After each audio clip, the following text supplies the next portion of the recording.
Hello, welcome to my last video of 2024.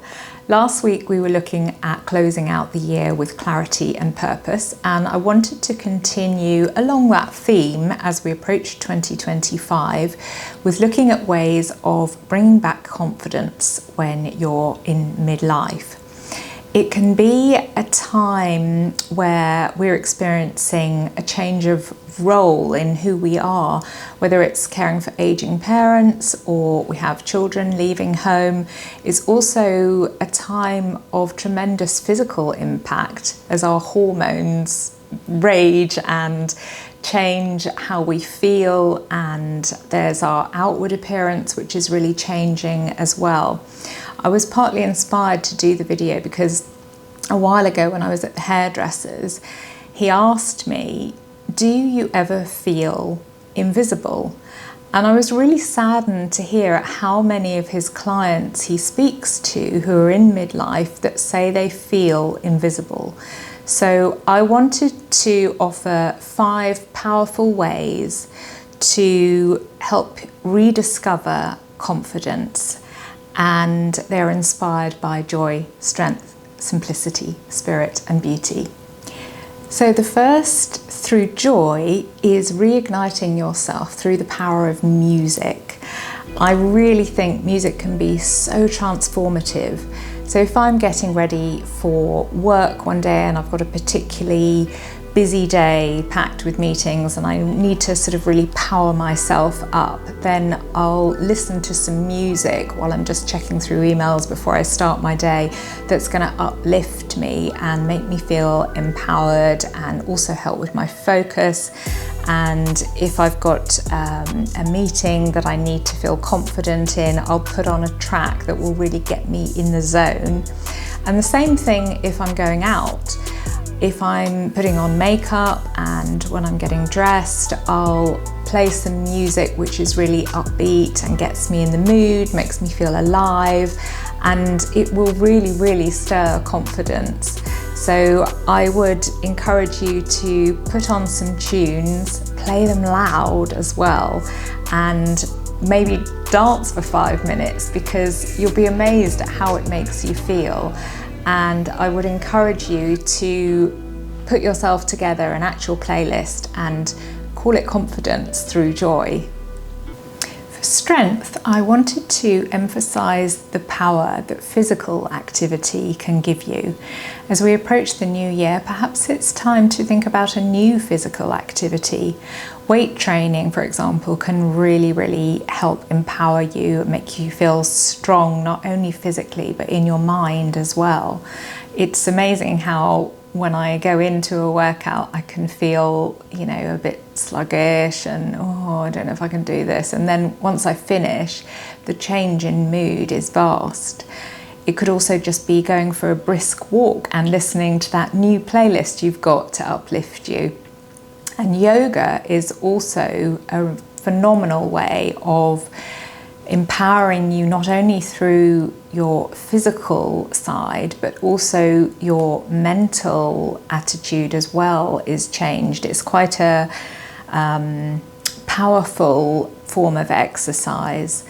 And I would also say to think about using your strength to say no to things that actually sap you of confidence. So if you know there are certain things that drain you and take away that confidence from you, then say no to them, don't do them, or change the offering. So for example, if you're asked to go to a really big party, a birthday party, and there's lots and lots of people, and you know that that's something that you struggle with as you're trying to reclaim your confidence again, then perhaps suggest doing something on a smaller scale as well and say, I'm sorry, but I can't make it. You don't need to give an excuse, and just say, but I'd love to see you. And then you can see that person on a one-to-one basis or, in a smaller group.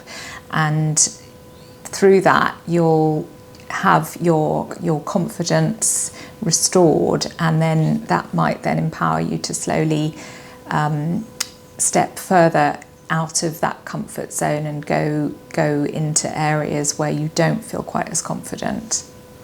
Simplicity is next. Inevitably, there will be moments where you do have to enter a room full of people, whether it's for a work gathering or a social occasion like a wedding, for example. So my trick there, if I'm not feeling confident, is to simply focus on one person. So I will take the focus off myself by focusing on that one person, and asking them just one question can lead to all sorts of other things. So, for example, what book are you reading at the moment? Or, you know, I'm searching for a new book, what would you recommend?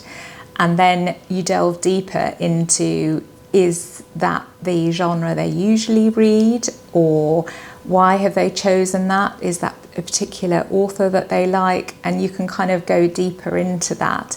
And then before you know it, you're much more relaxed. You've taken the shift from worrying about yourself, and they will, of course, probably reciprocate with questions as well. And it becomes a much more relaxed atmosphere, and you'll find yourself settling into it, and you won't be worried about everybody else around you. You can just focus on that one person and then move on to the next person.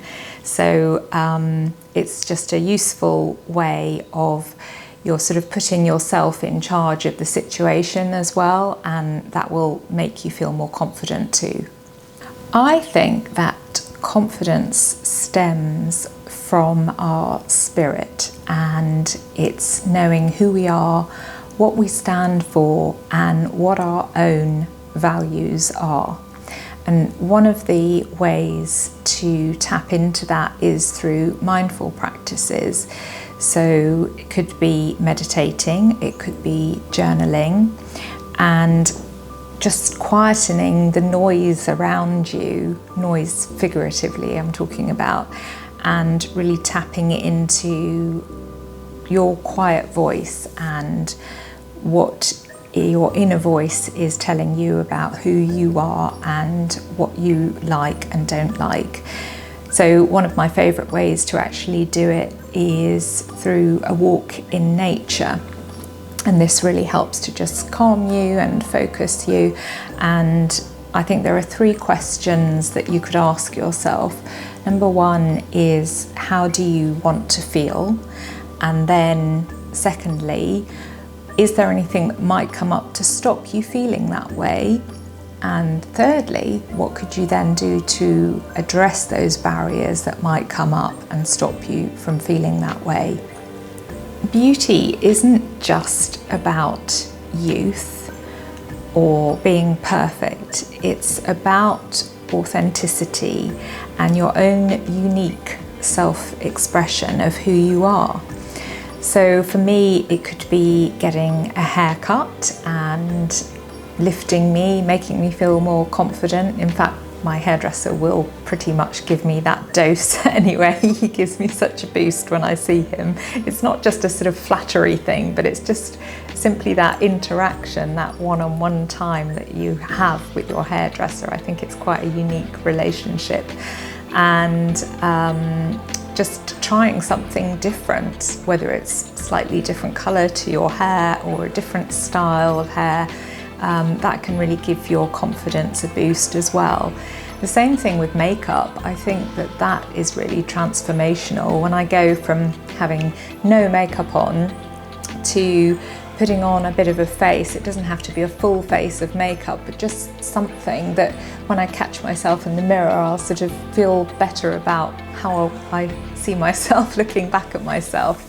And similarly with clothes as well, maybe you could give your wardrobe a bit of a refresh. So go through and take out any items that aren't fitting you properly, for example, and just put them away. Don't even have them there, just lock them away with your winter clothes or summer clothes or wherever you've got some storage space, and only have in your wardrobe what fits you well, what looks good. So when you put things on, you feel good about yourself.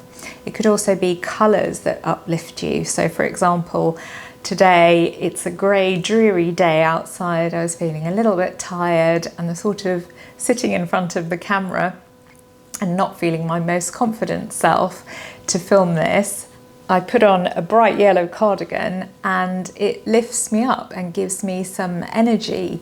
So think of your favourite items in your wardrobe and try and have those in the back of your mind for those days where you know you want to put something on and feel more confident about yourself. Never underestimate how your external appearance can actually make you feel inside. So to recap, you can reclaim your confidence through music and physical activity, simplifying intense circumstances. You can listen to your inner values and who you really are, and nourish your outer appearance to support your inner self. We're not invisible. We are women with wisdom and resilience, and who still have incredible potential. I invite you to share in the comments ways that you boost confidence so that others can benefit from that as well. And remember, confidence isn't something that you just find, it's something you build one step at a time and on a daily basis. I will look forward to seeing you in 2025. Until then, bye.